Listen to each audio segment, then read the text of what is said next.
everyone, I'm Liz Miller with ERA First Advantage Real Estate and morewithmiller.com, and today I thought I would take just a minute and talk about the inspection process.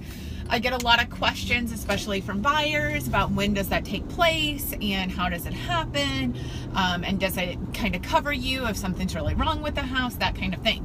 So to answer a few of those questions, usually inspections take place after you have a negotiated and accepted contract on the table. Inspections can run between $300 and $500, and we want to make sure that there's a commitment there before you invest that money. So typically you have 14 days after accepted contract to have a full set of inspections done and to return a formal response to the seller. So in those 14 days, you're going to hire a professional inspector. The inspector is going to come out and look at everything they can see.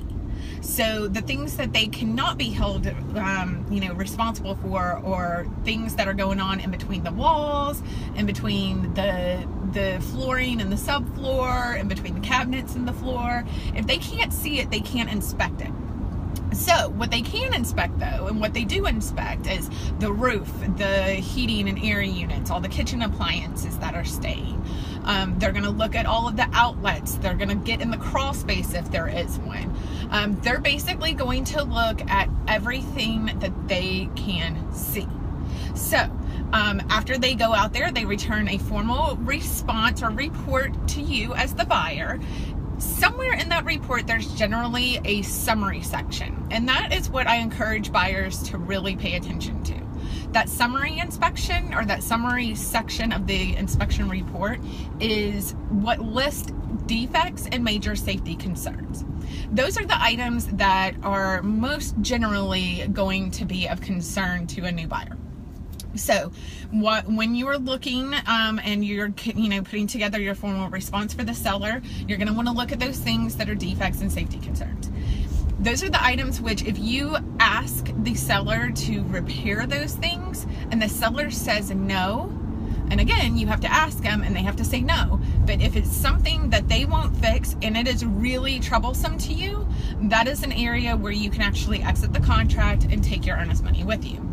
With that said, most sellers understand the importance of correcting those defects for the new homeowners and generally step up to the plate to make those repairs.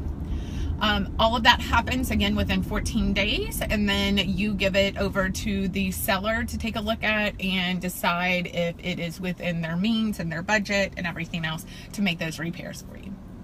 I hope that gives you a little clarity on the way inspections are handled and what you can expect out of that process.